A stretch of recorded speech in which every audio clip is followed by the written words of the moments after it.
This is the Xiaomi SU7. The SU stands for Speed Ultra, and it's a Chinese electric luxury sedan with amazing acceleration and performance. Consider it a budget-priced Chinese rival to the Porsche Taycan and Tesla Model S. This car is not for sale in the United States. It's not going to be for sale in the United States, and yet here I am reviewing it, bringing you the quirks and features of the Xiaomi SU7.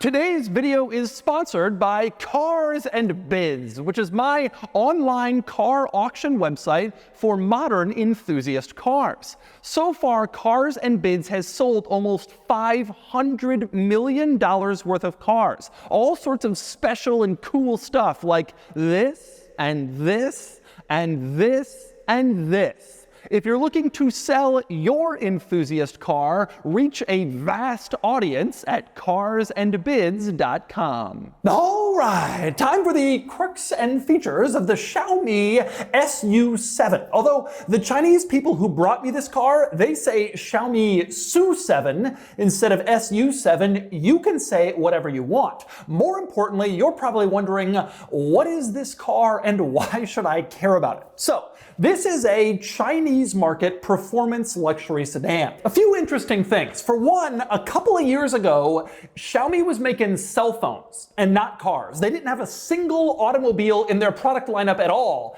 And then in 22, they were like, let's develop a car. And now, like 2.5 years later, here it is. It exists. And more interestingly, a couple of months ago, I read an interview with the CEO of Ford, Jim Farley, and he said that he's been driving one of these around Detroit as his personal vehicle, just to check out what's going on in other markets and with the competition. So I figured, that's interesting. I want to check it out too.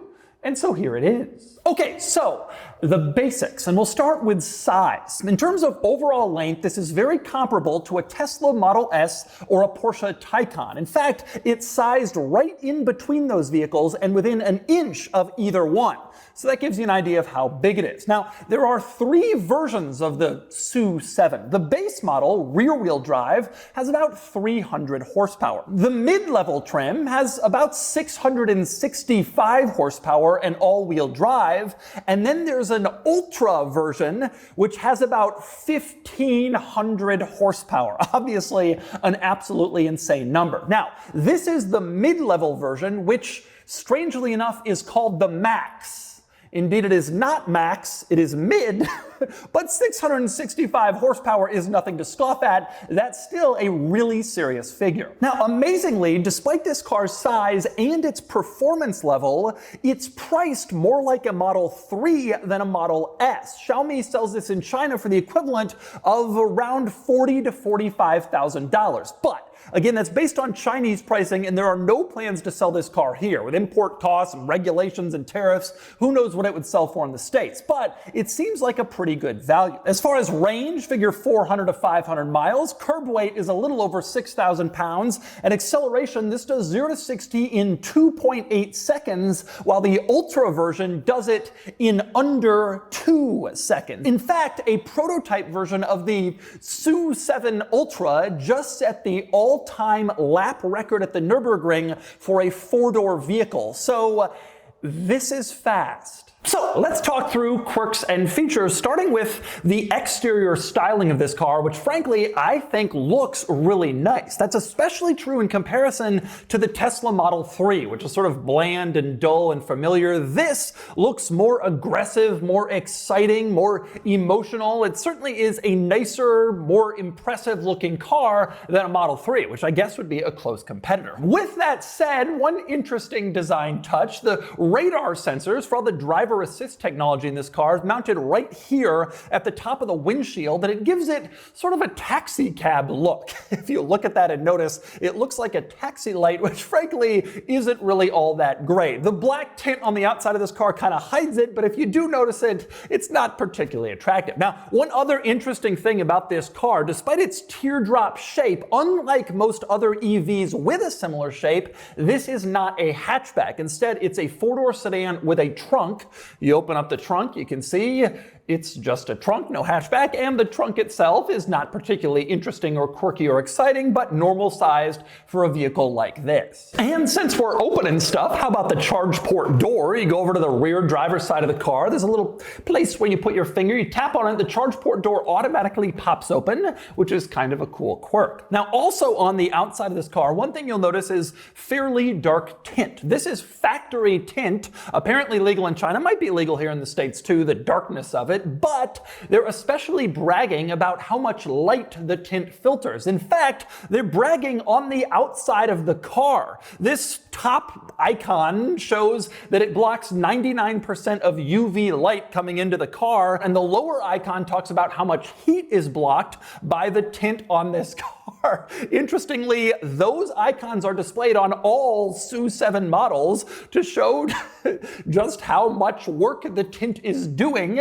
in case you were forgetting. Also worth pointing out on the outside, the lighting. I like the lighting in back. You have this sort of dual row light bar that goes across the whole car and makes kind of an oval shape. It looks cool, certainly distinctive. And also, when you put on the turn signal, you can see this sweeping turn signal that sort of sweeps in the direction you're planning on turning. You can see that in the back and also in the front. You have a sweeping front turn signal as well that certainly looks cool and exciting, just like the color combination of this car itself. You can see this car is turquoise on the outside with a red interior, which isn't the type of color combination you normally see. In fact, this reminds me of the very famous Volvo S60R color combination, flash green with the Atacama orange interior. These are two colors, turquoise and red, that you don't normally see next to each other in a car, but here they are in this one, turquoise over red. Certainly very interesting.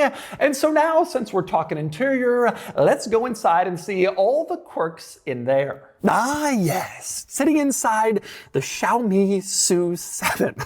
That's not something I was expecting, but actually I joke about it, but this is a pretty nice interior. I'm surprised just how nice it is inside this car, considering the price point, $40,000 to $45,000 equivalent in the Chinese market. This is a nice interior, nice materials, high quality. Surprising they were able to deliver an interior that looks like this for the price. In fact, I just had old Filippo sit inside the car. I asked him what he thought this cost, and he said around $70,000, which frankly, I would probably guess too, given the performance level, size, and interior quality of this car. It seems like a pretty impressive value, especially compared to the Model 3. You certainly have a higher quality, nicer interior in here. And you have some rather unusual quirks. For example, you climb inside and you will notice that the gauge cluster screen shows an image of the side profile of the SU7. But once you put your foot on the brake to start the car, that panel flips up and out of place and reveals a screen, a gauge cluster screen that shows you all the information you'd want while you're driving along. When you stop the car and turn it off again, you put it in park and get out, the screen again goes away, flips down to once again reveal the side profile of the car, which is always there when the car is off and resting. Next up, how about these silver circles on the dashboard? What exactly is that? Apparently, they are mounts for GoPros. That little silver dial, you can buy a mount and stick a GoPro on there and then film while you're driving along in your SU7, which is certainly interesting for a luxury sedan. Also interesting, the sun visors, open them up and you can see giant sun visor mirrors. If you want to look at yourself and everybody behind you and all around, these are the sun visor mirrors you want. They are really, really massive, so you can really see stuff. And if you want to get out of the SU7, interestingly, you don't have traditional door handles that you pull and open up. Instead, these doors are electronically popped. So you push this button here and the door pops open, and then you can open it up the rest of the way. Another interesting quirk inside this car is the storage capacity, which is absolutely gigantic. You have a glove box in the usual spot in the dashboard like you'd expect, and you have another one in the center armrest like you'd expect, but below the center console, there's additional storage, and there's more storage cubbies kind of hidden in the front and rear parts below the center console. So if you want to use this car to hide stuff, you certainly could, because it would be hard to know those compartments are even there if you were performing a search of the SU7, for example. Now, speaking of hiding stuff, it's also worth pointing out this car has no visible climate vents. You can't see them anywhere. No big vents that you can move around like most other cars. They've hidden them within kind of the folds of the dashboard, and so they're not visible and they don't take up space or visual space when you're looking here. It looks sort of minimalist. And on the subject of hidden stuff, take a look at the headrest and the front seats, and apparently hidden in there is a speaker, but only for the navigation system. So the driver's cruising along listening to the directions. You don't have to like mute the rest of the speakers. The navigation voice can just come into the driver's ear and tell where to go next, which is pretty cool. And speaking of sound in this car, I'm told that the voice control system in here is area-based. So if, for example, the rear passenger in back says, like, roll down the window, the car will know based on where that command came from to roll down the rear window on the side, whatever side they're sitting on, which is a pretty neat feature. As is this. Check this out. This car has a giant screen in the center that controls basically everything. I'll show it to you in greater detail in a second. But for people who don't love giant screens in cars that controls everything, Xiaomi offers an accessory, a physical control panel that mounts on the bottom of this screen and plugs in as an attachment that has physical controls where you can also change the vehicle settings and what's on the screen. It even has a physical volume knob. So if you don't want to have to use the screen to do everything in this car, this accessory can mount to the bottom of the screen so you can use physical controls. It's actually a pretty cool idea for people who say they hate the screens that do everything. Here's an option to have both. Now, on the subject of physical controls in this car, like most Chinese vehicles, this is basically all screen. But there are some physical controls, and the most important ones are here in the center console. You can see at the top you have the start-stop button. Of course, you know what that does. Starts up the car so you can drive it. Now, below that you have temperature. That's climate control temperature. And below that is fan speed. So your two most frequently changed climate control items are right here. The rest, you got to go into the screen. Below that, this little switch will raise the rear spoiler in case you want to go into flexing mode. And below that, this switch will raise the car. This has air suspension, and so you can raise the car up if you're on some rutted or rough road and you're afraid that it might scrape, raise it up with that switch in the center. Beyond those switches, though, pretty much everything is controlled through the touchscreen. Now, this giant center touchscreen is primarily in Chinese, so I don't understand a lot of it and I can't show you a lot of what it does, but it works well. It's tremendously responsive to your touch. It basically does exactly what you'd expect all the time. It's quite intuitive, at least for the parts that I can understand. And the camera system mounted within this screen is really excellent. High quality cameras that show you pretty much exactly what's going on all throughout the outside of this car. Now, beyond the giant center screen that does everything, you also have a gauge cluster screen mounted directly behind the steering wheel, like I showed you before, that gives you kind of the basics. It tells you like how much charge you have left, what gear you're in, sort of the simple, easy stuff you might want to see mounted directly below your eyesight line while you're driving along. Now, as for the steering wheel itself, it has a few additional basic controls on it. You can see like dials to adjust the volume and to change various menus on the center screen, and you have your drive mode selector here. It's a dial coming off the center of the steering wheel, and you can just move it left or right to go from like sport mode to sport plus to comfort to more efficient modes. All your drive modes selected through there. Coming off the other side of the center of the steering wheel, you press this button and it allows you to make adjustments to the settings for your driver aids, exactly how sensitive they are, how quickly they come on, or if you want to turn them off entirely. And next up we get into the back of the SU7, and you have decent space back here, good leg room and knee room and headroom. It's not huge back here, especially given the overall size of this car. Similar to Tesla Model S, it doesn't quite feel that big in back, but there's decent space for adults back here, and it's totally fine and reasonable. Amazingly, You have a refrigerator in the back seat of this car. This panel that opens up in the back of the center console slides out and reveals a refrigerator that you can have running to keep your stuff cool while you're driving along in your SU7. There's something you don't have in your Tesla Model 3. Now, interestingly, the result of the refrigerator is you don't really have a lot of storage in the back of this car. In fact, they've even eliminated the storage pockets on the backs of the front seats. So you don't have any storage there, and you don't have any storage in the center unless you want to put it in the refrigerator to keep it cool. But to address that, Xiaomi has provided a rather interesting storage solution in the back seat of this car. There are extra storage compartments under the seat bottom. You can see it here, one on the passenger side and one more over on the driver's side. These are surprisingly large, and they do have decent storage capability in a place where you normally wouldn't expect to see storage in the back seat of a car. And additionally, going back to the back of the front seat backs, you have a little panel back here that slides down to reveal a slot where you can mount an iPad or a tablet for backseat passengers to stay entertained. There's a little accessory mount that can go in here, mount the tablet, and then your rear passengers can watch while you drive along. You also have charge ports back here on the back of the front center consoles, you can see, and you have climate vents back here, which also adds to the comfort and convenience of rear passengers. Of course, you also have a fold-down armrest in the back. You can put it down to add to your comfort, and it includes cup holders, which is obviously nice to have in back. One interesting drawback of this car, it has a giant window over the entire passenger compartment that you can use to see out, except the tint that I mentioned earlier. They're so proud of their tint, but that means that it kind of darkens this whole window and it kind of diminishes the whole experience. Even though there's a big window above you, you can't really see out all that well because it's so dark on top. It's actually a little bit claustrophobic despite having a giant, massive glass panel above the passenger compartment. And finally, I already showed you the trunk, the storage compartment in back, but this car also has a surprisingly large front storage compartment. To access it, you go into the center screen and you tap the sort of front trunk opener icon and it unlatches it. You come around and open it up and you can see it really is decent storage space up front where you can put a decent amount of stuff. A lot more front trunk space than I see in most electric vehicles. Up here, you also have a plaque that brags about this car's accomplishments. 495 kilowatts. That translates to roughly 665 horsepower, like I mentioned earlier. 838 newton meters of torque translates to about 615 pound-feet.